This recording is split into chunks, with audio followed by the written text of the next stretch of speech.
नमस्कार, आप देख रहे हैं 4 PM न्यूज नेटवर्क में हूं आपके साथ आयुष मिश्रा।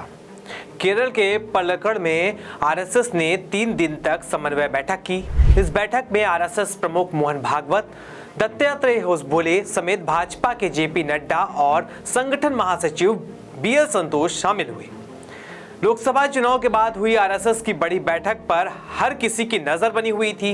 इस बैठक में मंथन और चिंतन तो लोकसभा चुनाव में भाजपा को लगे झटके, भाजपा के नए अध्यक्ष और आगामी विधानसभा चुनाव की रणनीति पर किया जा रहा था। लेकिन बताया जाता है इस बैठक में कांग्रेस सांसद और नेता प्रतिपक्ष राहुल गांधी छाए रहे, जिसका असर भी अब देखने को मिलने लगा है। जिस जाति जनगणना की मांग करते हुए विपक्ष ने लोकसभा चुनाव में मोदी सरकार को घेरा, राहुल गांधी समेत कई दलों ने अपने घोषणा पत्र में जाति जनगणना कराने का वादा किया, जिसके बाद देश में जाति जनगणना को लेकर सियासत और भी तेज हो गई। जाति जनगणना की मांग बीजेपी के सहयोगी दल जेडीयू और लोक जनशक्ति पार्टी रामविलास भी कर रहे हैं, जबकि बिहार में जेडीयू के नेतृत्व वाली सरकार ने पिछले साल राज्य में जाति सर्वेक्षण कराया था। हालांकि भाजपा ने जाति जनगणना की मांग को लेकर अपना रुख साफ नहीं किया। इन सब के बीच जाति जनगणना को लेकर संघ की तरफ से बड़ा बयान सामने आ गया है, जिसने मोदी सरकार को बहुत बड़ा झटका दे दिया है। दरअसल आरएसएस ने केरल की बैठक के समापन के बाद विपक्ष की जाति जनगणना की मांग का समर्थन कर दिया है, लेकिन इसके साथ ही संघ ने कुछ शर्तें भी रख दी हैं। दरअसल सोमवार को केरल के पलक्कड़ में समन्वय बैठक के समापन के बाद संघ के प्रमुख प्रवक्ता सुनील अंबेडकर सवालों का जवाब दे रहे थे। इस दौरान उनसे जाति जनगणना को लेकर सवाल किया गया, जिसके जवाब में उन्होंने कहा कि हमारे समाज में जाति संवेदनशील मुद्दा है। यह देश की एकता से भी जुड़ा हुआ है, इसलिए इस पर गंभीरता से विचार करने की जरूरत है, न कि चुनाव और राजनीति को ध्यान में रखकर। इसके साथ ही उन्होंने कहा कि देश और समाज के विकास के लिए सरकार को डेटा की जरूरत पड़ती है। समाज की कुछ जाति के लोगों के प्रति विशेष ध्यान देने की जरूरत होती है। इन मुद्दों के लिए जाति जनगणना करवाना चाहिए। तो संघ ने साफ कर दिया है कि जाति जनगणना कराई जानी चाहिए।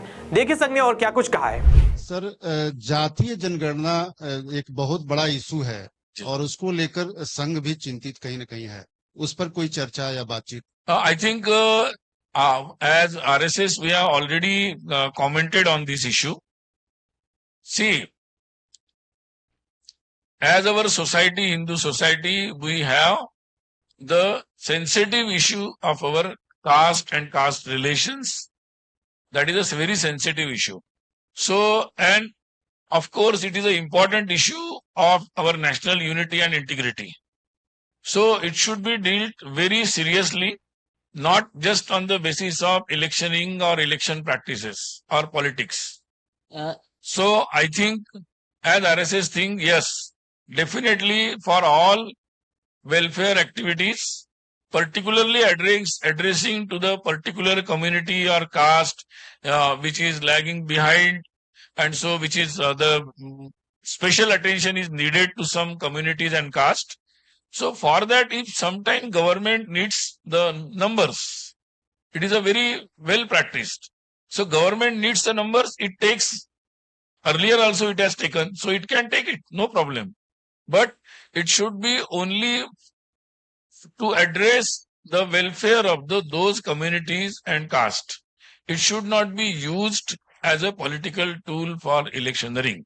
And so we put the caution line for everyone. गौरतलब है कि मोदी सरकार जाति जनगणना के मुद्दे पर अब तक कुछ खुलकर नहीं बोली है।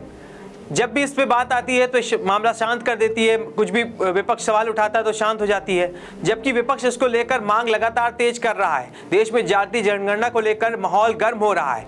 इन सब के बीच संघ ने भी अब जाति जनगणना को लेकर अपना रुख साफ कर दिया है और बयान दे दिया है, जिसने मोदी सरकार को बहुत बड़ा झटका दे दिया है। और मोदी सरकार और भाजपा की टेंशन बढ़ती जा रही है और भाजपा अलग थलग नजर आ रही है। तो देखना होगा आगे क्या कुछ होता है। तब तक के लिए बने रहिए 4 PM के साथ। धन्यवाद।